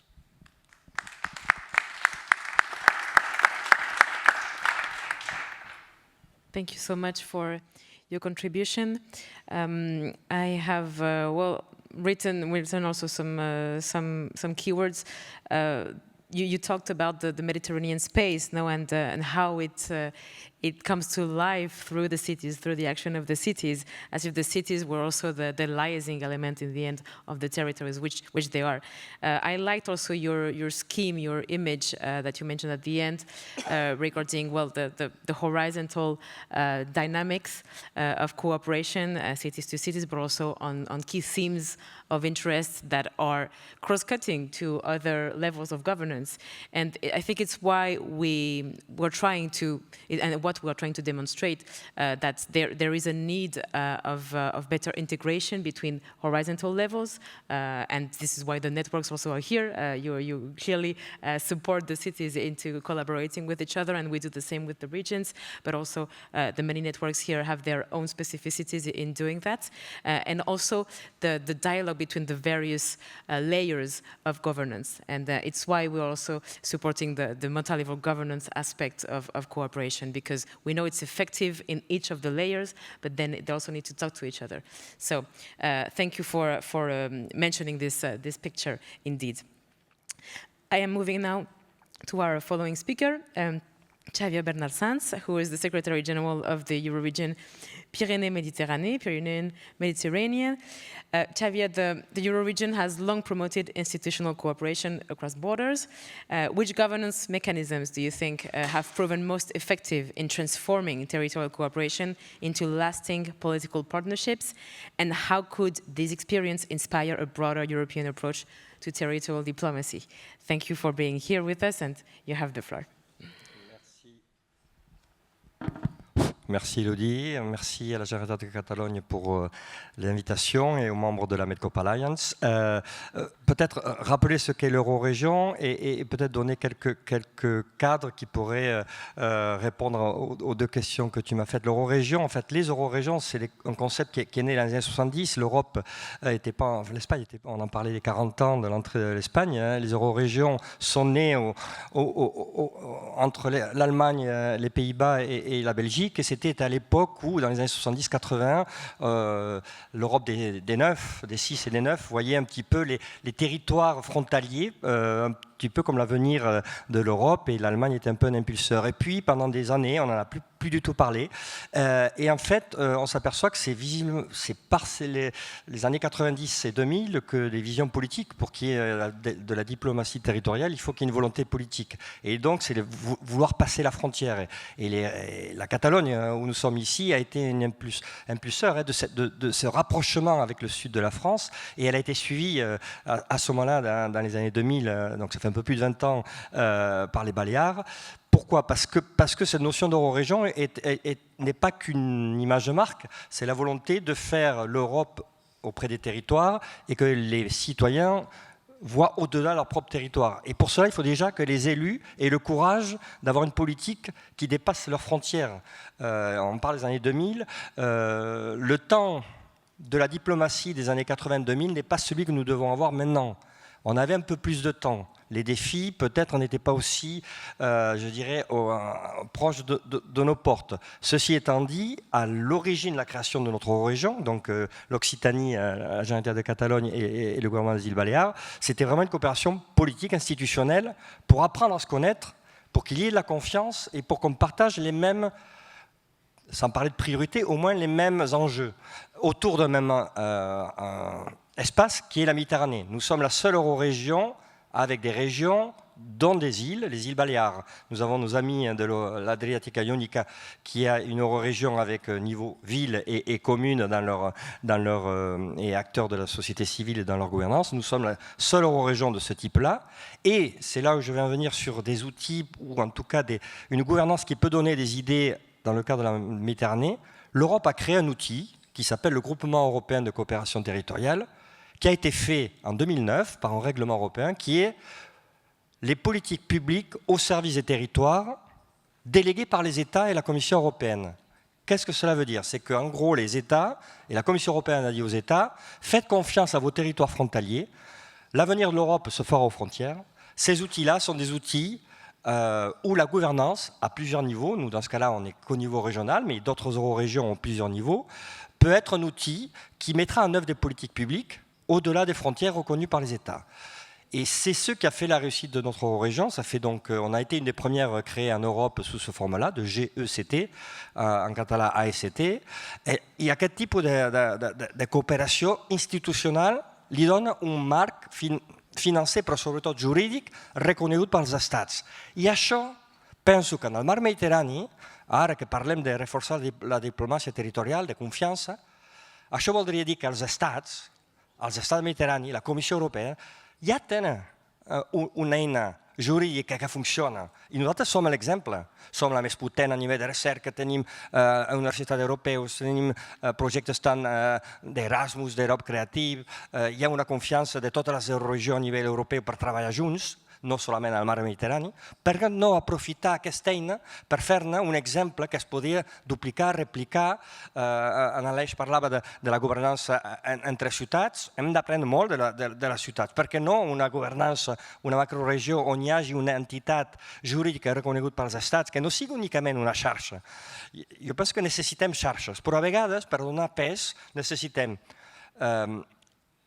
diria, confiança jurídica pes jurídic perquè els estats ens reconeguin, perquè sense això no podem tirar endavant moltes coses. Segon, capacitat financera reconeguda per tots els programes europeus, i el fet de ser una ST et dona més rellevància. I tercer, donar un pes, una competència tècnica que et permet un reconeixement i potser donar-te més obertura a altres programes. I penso que potser un dels exemples que podria ser és que en l'estratègia macroregional, o en tot cas en el marc de la Pacte per la Mediterrània, moltes ASTs, moltes euroregions o associacions territorials de multigovernance pugui ser un exemple de competitivitat jugant a l'àmbit reconeixement estatal, però amb delegació de competència a nivell dels territoris. Penso que és això, aquesta innovació, a vegades no s'utilitza tant. Tenim l'exemple de l'Hospital de Cerdanya, que pot ser una AST que és reconeguda a nivell d'Europa. Per què no ho fem? No hi ha cap altra AST al Mediterrani, som l'única. Hi ha unes quantes a Grècia, hi ha amics grecs aquí, però sobre patrimoni, sobre la valoració de la ciutat, justament. Però penso que és una eina que realment la tenim a l'abast. Profitons de notre expérience. Ces trois gouvernements-là sont exemplaires. D'autres eurorégions, en Finlande, nous avons aussi des eurorégions entre la Finlande, la Suède, qui travaillent et qui fonctionnent très bien. Donc profitons de cette expérience. Le temps court contre nous. Il faut qu'on soit efficace. Les citoyens attendent la réponse. J'ai bien aimé la remarque aussi qu'on doit changer d'échelle, c'est-à-dire qu'il faut qu'aussi on soit capable d'aider les petits porteurs et acteurs territoriaux qui n'ont pas accès à l'Europe pour que l'Europe, la confiance des citoyens vienne à eux et que ce ne soit pas simplement un outil qui vienne d'en haut. Donc les eurorégions ou les communes ou l'association de coopération territoriale est un bon outil pour aider financièrement des petits qui peuvent devenir des grands et ne pas oublier que nous sommes un des lieux les plus compétitifs, il ne faut pas avoir peur de le dire, le pacte pour la Méditerranée, c'est aussi un territoire où on a un savoir-faire, des régions qui sont sur tous les défis dont on a parlé, les plus à même de répondre avec des solutions innovantes, des solutions financières, mais il faut qu'on soit ensemble et profiter de ce qui existe.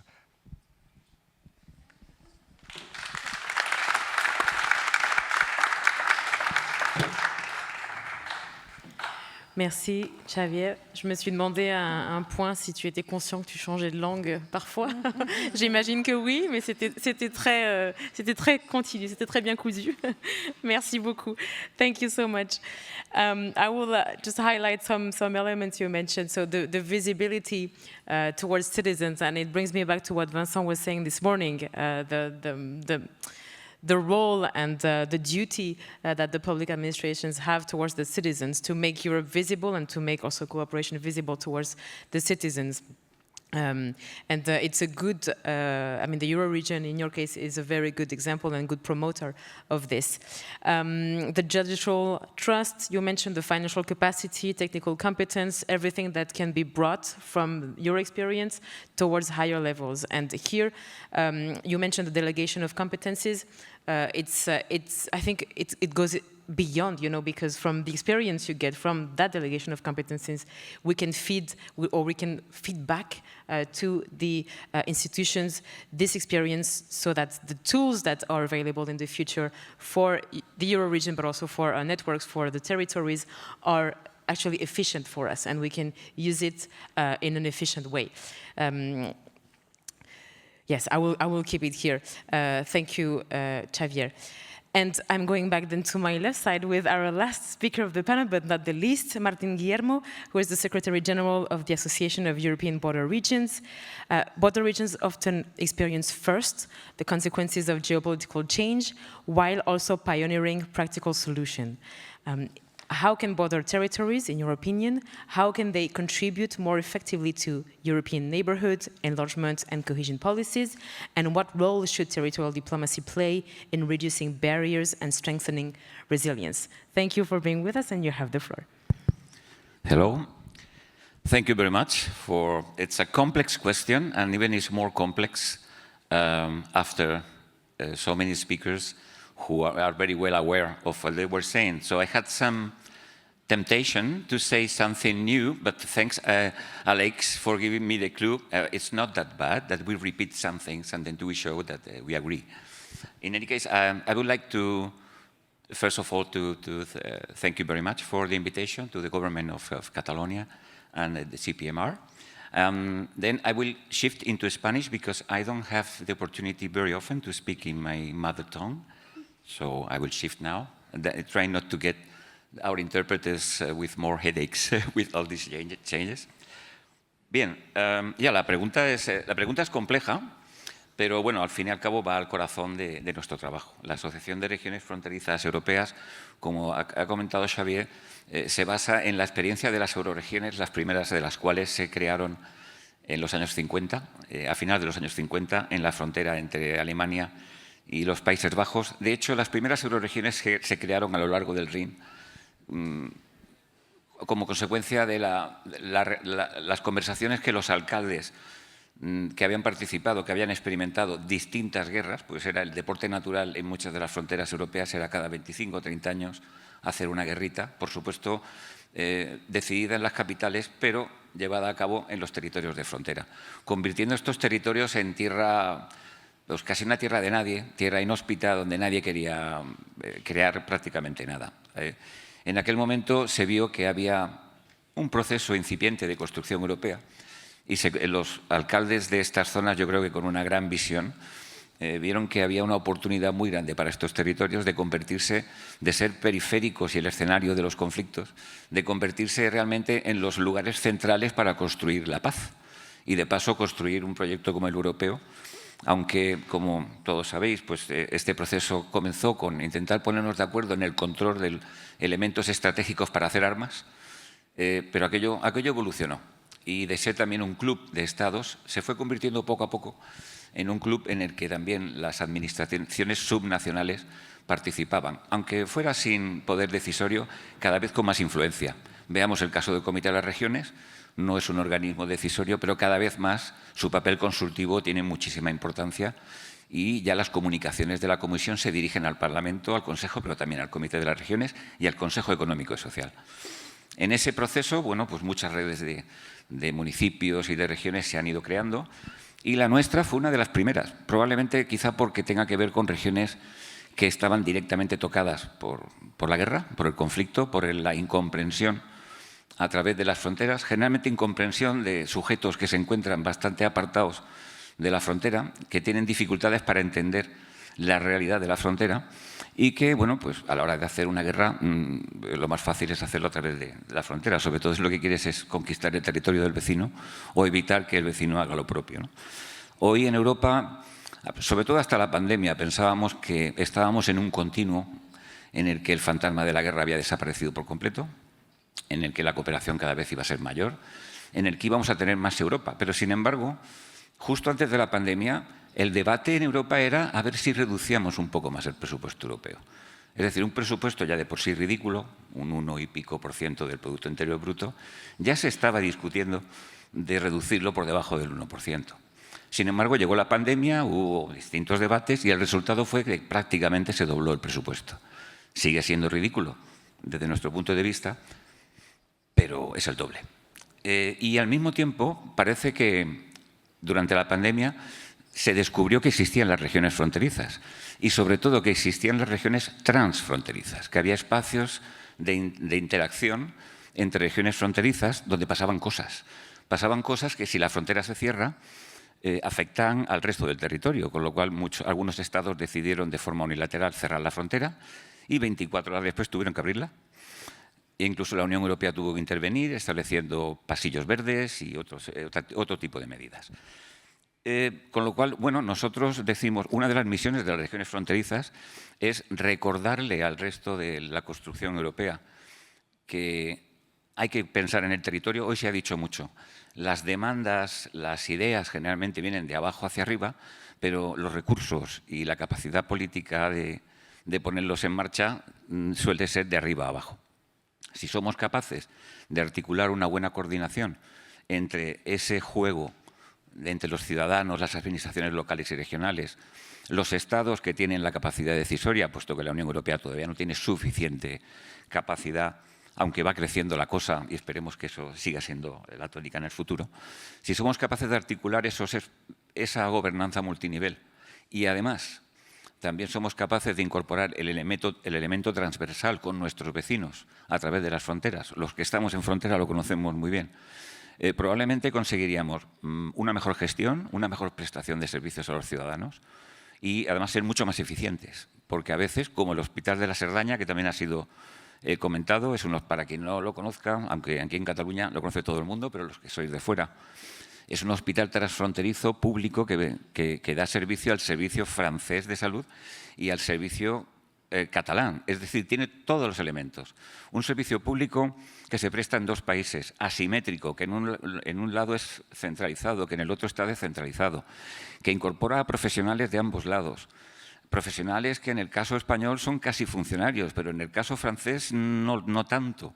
Y bueno, por supuesto, no todo es un camino de rosas, hay un montón de obstáculos, pero precisamente por sus propias condiciones este hospital es un laboratorio perfecto para poder construir sobre él lo que podría ser la puesta en marcha de un espacio único europeo de verdad que desde nuestro punto de vista no existe. Y nuestra misión es precisamente ir llamando la atención sobre esto. Solemos decir que el mercado único existe para los capitales, pero vamos a las fronteras y empecemos a ver, ¿hay un mercado único laboral? No. ¿Hay un mercado único de servicios públicos? ¿Hay un portafolio único de servicios sanitarios, sociosanitarios? No. Incluso, ¿están coordinados a nivel? No. Y esa es la labor de las euroregiones primero, luego de las AECTs y de las redes en las que se agrupan, ¿no? Entonces, bueno, esa es una de nuestras misiones, servir de laboratorios de la integración, porque cada vez que tenemos un éxito, le suponemos un ahorro a los Estados, pero además le damos un elemento más de integración a la Unión Europea. Hay un servicio, estamos hablando de 1/3 de las regiones del territorio europeo, aproximadamente, 1/3 del Producto Interior Bruto y 1/3 de la población. Y aquí hablamos de las fronteras interiores. La cuestión es, y sobre todo yo creo que hoy estamos hablando más de las fronteras exteriores. Aquí se da un poco la misma circunstancia, pero multiplicada por por el hecho de que la frontera sí que sigue existiendo en las fronteras exteriores. Entonces, por ejemplo, la situación de las regiones finlandesas es un ejemplo que nos llama muchísimo la atención, porque hasta hace bien poco había una cooperación extraordinaria con sus vecinos rusos y, sin embargo, hace muy poquito han tenido que montar un muro. Claro, el muro no se ha hecho en Helsinki, aunque se haya decidido en Helsinki, el muro se ha hecho en la frontera, ¿no? Y al final estamos hablando de un territorio muy particular donde en el otro lado no son realmente rusos, son ciudadanos rusos, pero son de Karelia, son de la República de Karelia. Ahí había una relación que va más allá de la política o de la económica, ¿no? De esta manera, sin embargo, hemos visto cómo la Unión Europea ha reaccionado, creemos que bien. Hay una comunicación de febrero en la que se presta muchísima atención a la nueva situación de las regiones que bordean Rusia y Bielorrusia y también Ucrania. También hay que ver cómo, y en este caso me gustaría también llamar la atención sobre el ejemplo de Maramuresh. Tienen una frontera con Ucrania y desde el minuto 1, desde febrero del 2022, se volcaron con la cooperación, recibiendo refugiados, metiendo ayuda humanitaria, canalizando ayuda que venía de otras partes de Europa. Y para eso el programa Interreg, que es el de cooperación transfronteriza, no solo en las fronteras interiores, también ha sido lo suficientemente flexible como para poder cambiar a esta nueva realidad, ¿no? Las regiones fronterizas europeas yo creo que están muy bien preparadas para poder dar ese tipo de respuestas, pero echamos en falta algo similar en el Mediterráneo. Y claro, se da la circunstancia de tener una frontera marítima en la que, bueno, las circunstancias son distintas, no es tan fácil la cooperación. Y además hay un elemento, un elefante en la habitación que se ha nombrado muy poco, lo hemos echado muy en falta, pero quizá hemos hecho bien porque hubiera roto un poco gran parte de los debates que tenemos. Pero es la cuestión migratoria, ¿no?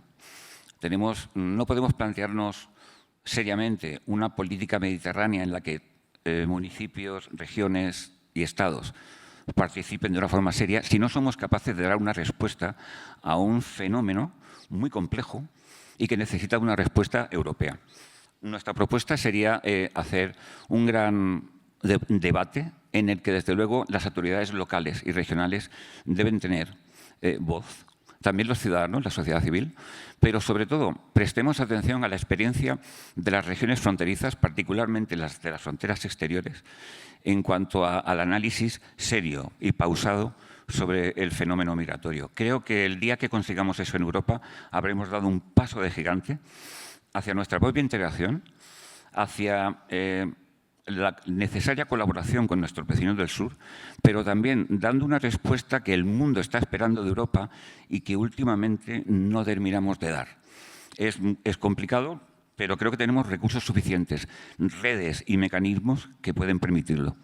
Así que esa sería la propuesta que lanzaría para, bueno, como food for thought. Muchas gracias.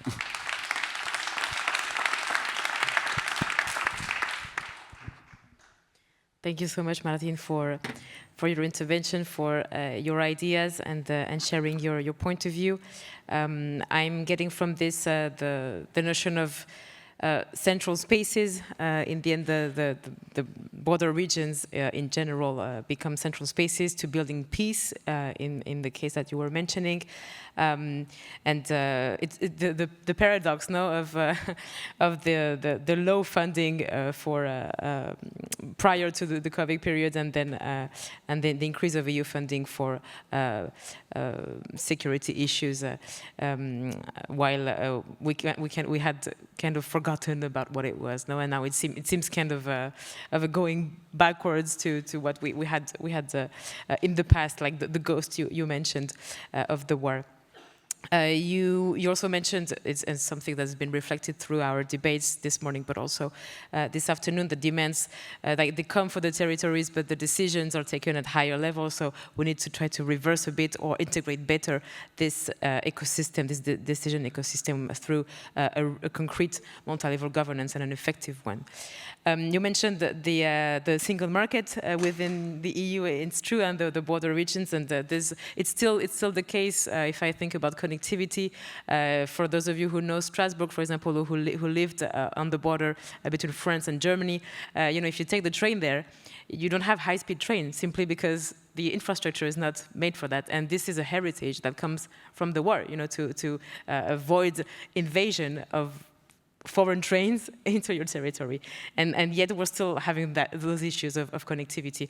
It's still the case. So if you want to go from Lyon to Strasbourg, you take the same time going to Paris and Strasbourg than just going from Lyon to Strasbourg straight. So in our I would say maybe 2000s mind, it doesn't make sense. And in the stage of integration we are at in the European Union, it doesn't make so much sense. So the role of the border regions here is key to build better bridges, and it's even more so in the cross-border out of the EU for external border regions on the outskirts of the EU. Thank you for mentioning migration as well, the importance of hearing what local and regional authorities have to say on migration, also because they have lots of practice for many of them that are experiencing migration flows. And to go back a bit to what we were saying this morning on the Pact for the Mediterranean, there are many aspects and challenges that are linked to other thematic areas that local and regional authorities would deserve a voice. And among these areas, many are linked also to the root causes of migration. So, if you integrate the voice of local and regional authorities for migration, it needs also to be integrated in other sectors and other challenges, because it's all interconnected. So it's the whole, I'm going to the word, go back to the word of ecosystem. It's the whole ecosystem that needs to be integrated with the voice of local and regional authorities. Thank you so much. I am moving to our last section, and I think I will go backwards from our last speaker regarding the manifesto. So we have shared a manifesto. You were able to see it when you checked in this morning, a manifesto regarding territorial diplomacy and how we could, through this manifesto, through the promotion of its messages, how we could support a better integration of local and regional voices into the European Union's external dimension, external policies, whether it be the neighborhood policy, the enlargement policy, or any external dimension of European sectoral policies. And I have to conclude a bit this panel, I have a question for the panelists regarding this manifesto. So you are invited, obviously, to endorse it. We're still building it a little bit, but we are hoping to close it afterwards with your inputs and to be able to count on your support to push it forward in your respective circles so that we come with the same voice through the promotion of what it advocates. So this manifesto, to give you a bit of background, it was proposed by Catalonia. I'm going back to the introduction of this afternoon, in the framework of its vice presidency on neighborhood and enlargement in the CPMR. And it aims at articulating the key messages on the role of local and regional authorities in the EU neighborhood and enlargement policies, and more broadly speaking, in the external dimension of European policies linked to resilience, competitiveness, and so on, to cite a few. So my question is, as this manifesto on territorial diplomacy enters this final consolidation phase, what is the one principle or commitment that you believe it must include? And if it's already in there in one sentence, what should European institutions take away about the contribution of local and regional authorities to Europe's external action? And this is a short answer, so just 30 seconds to 1 minute with flash keywords. Thank you. Martin, you have the floor, and I will go backwards to go back then to the first speakers. Okay, thank you very much. Well, I would like to say that I like very much the manifesto. You can imagine which is the topic that I am missing there, so I will not repeat it. But I really, I would go to the main focus. We like very much the approach, and we subscribe, we endorse it without any kind of issues, so it's done. The takeaway for the European institutions and the national authorities will be that especially in border regions, but not only, we have done this in a daily basis for decades, talking to our neighbors in the other side, for good or for bad. So there is an enormous experience, which is based on the need and the daily issues. So please pay attention to what's going there, because things probably are much easier than they might think. Thank you so much. I will go to Xavier now. It's okay? Yeah. So, as you may imagine, we endorse fully this proposal. I will stress the importance to include in the governance, let's say, the trust on the regions and the regions to be able to be listened.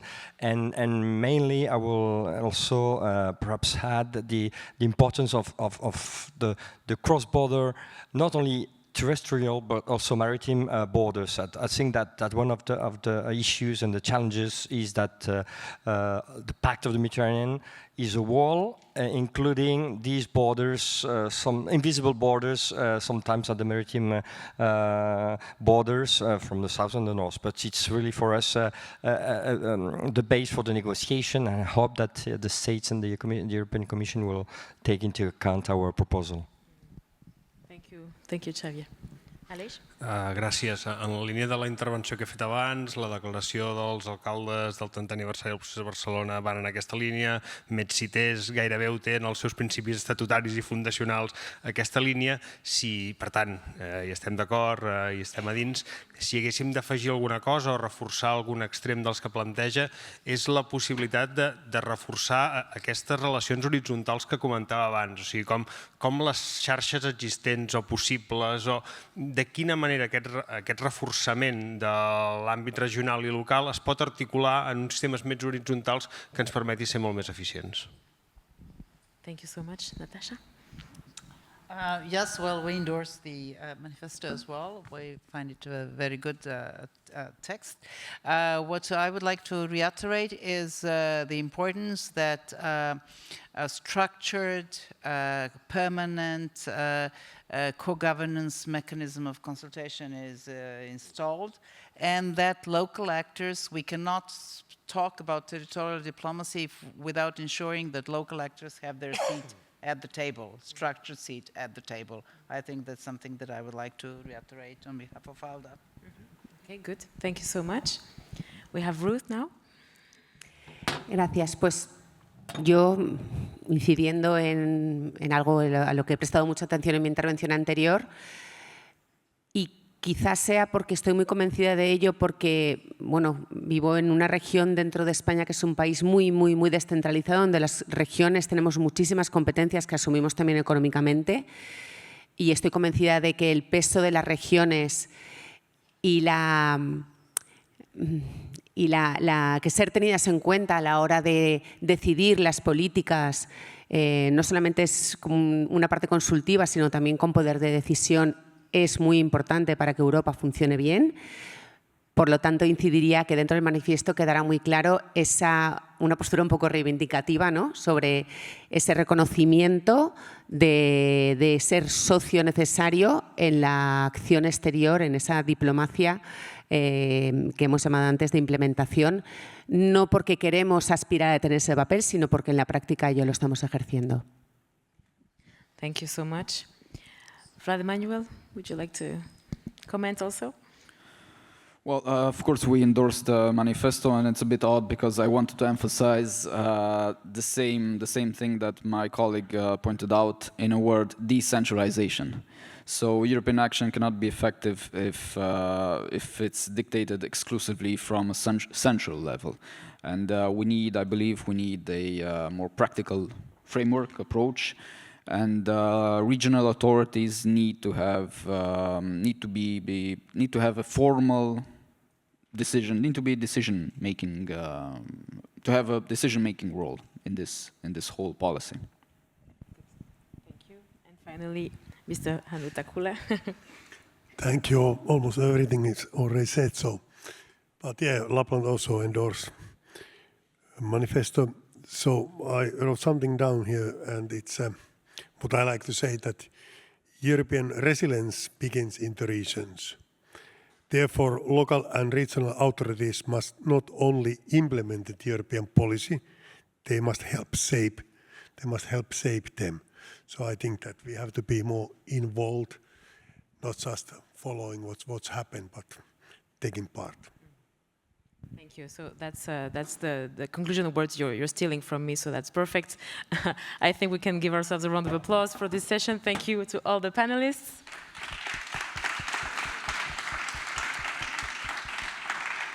I will invite you to take your seats back, and I will leave the floor to Gina Rigol for introducing the closing of this session. Thank you.